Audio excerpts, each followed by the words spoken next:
प्रणाम। स्वागत है विश्व शांति दर्शन के मंच पर।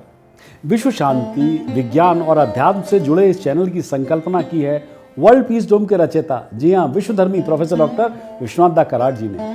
पिछली बार से हमने एक नई वीडियो सीरीज शुरू की है।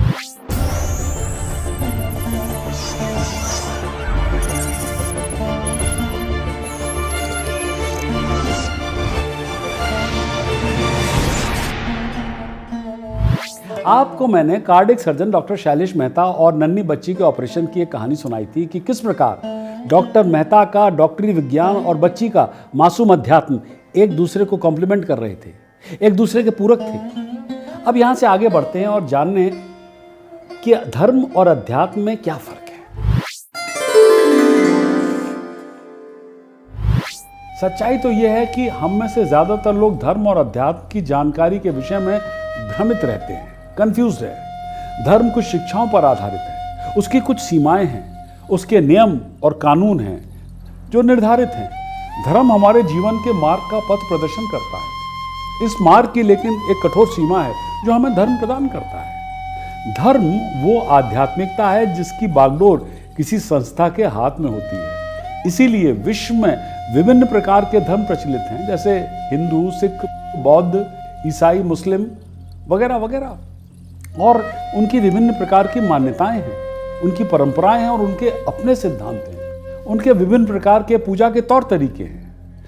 तो फिर इन सभी धर्मों में कॉमन फैक्टर क्या है? अध्यात्म। जी हां, अध्यात्म वही इन सबको बांधे रखता है। मगर ये सारे धर्म अपनी आध्यात्मिकता खो बैठते हैं जब वे सद्भावना और शांति फैलाने के बजाय उत्पीड़न फैलाते हैं। धर्म के नाम पर समाज का विभाजन करते हैं, समाज का विघटन करते हैं। इतिहास साक्षी है, जी हाँ, कि धर्म के नाम पर जितना खून बहाया गया है ना, उससे ज्यादा किसी और चीज के लिए कभी खून नहीं बहा। यूरोप के मध्यकालीन दौर में पवित्र धर्म युद्ध, धर्म आधारित आतंकवाद और आज के धर्म के नाम पर किया गया संघर्ष इसके कुछ उदाहरण हैं। ऑल सेड एंड डन, इसके बावजूद ये सच है कि धर्म की संस्थाएं हमें जीवन में आध्यात्मिकता से परिचय कराने में हमारा हाथ थामकर हमारी मदद करती हैं। देखिए ना, अध्यात्म एक अनुभव है।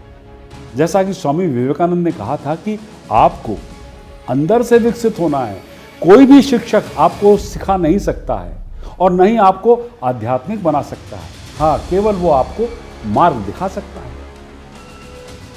अध्यात्म शब्द दो शब्दों से मिलकर बना है, आधे और आत्मा, जिसका सीधा सा अर्थ है आत्मा से संबंधित। यूं तो हमें विज्ञान और अध्यात्म के मार्ग विपरीत दिशा में जाते हुए दिखाई देते हैं, परंतु सच्चाई कुछ और ही है।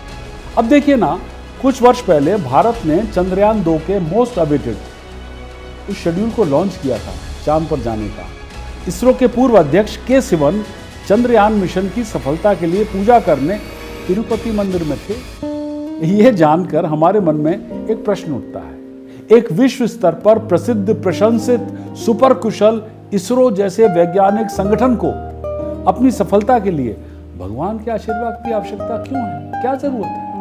क्या यह बहुत विपरीत और उल्टी बात नहीं लगती? और क्या वैज्ञानिक ज्ञान के लिए निरंतर प्रयास और खोज काफी नहीं है, जो विज्ञान को सपोर्ट करने के लिए भगवान के समर्थन की आवश्यकता है?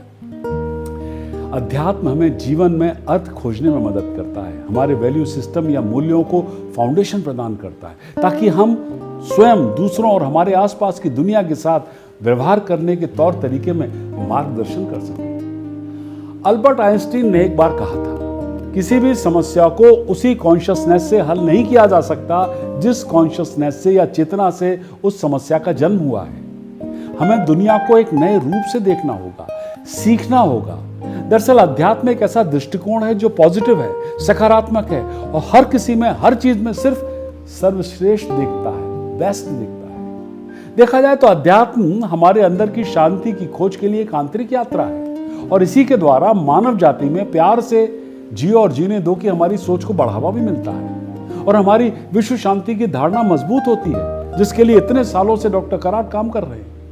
और इतना ही नहीं, अध्यात्म आंतरिक सुख, शांति और समृद्धि प्राप्त करने के लिए अशुद्ध या बुरी चेतना से शुद्ध या पवित्र चेतना में एक सेल्फ चेंज की प्रोसेस भी है। क्या है यह अशुद्ध चेतना और हम स्वयं किस प्रकार बना सकते हैं इसे शुद्ध या पवित्र? शायद ये कहानी कुछ रोशनी डाल सके। ओहो, शंख की ध्वनि एक बार फिर इंगित कर रही है कि इस एपिसोड को यही रोकना होगा। बहरहाल अगली बार आपके सम्मुख प्रस्तुत होगी एक राजा और एक व्यापारी की कहानी जो राजा के दरबार में आया था। और जब राजा की दृष्टि व्यापारी पर पड़ी थी ना, तो देखते ही अचानक राजा के मन में यह विचार आया कि क्यों ना कुछ ऐसा किया जाए कि इस व्यापारी की सारी संपत्ति टैक्स के माध्यम से राजकोष में आ जाए। अब राजा के मन में यह विचार क्यों आया, उसने क्यों जन्म लिया, जानेंगे अगले एपिसोड में और खोजेंगे अध्यात्म उस कहानी में। सब्सक्राइब कीजिए और विश्वास बनाए रखिए। विश्व शांति दर्शन।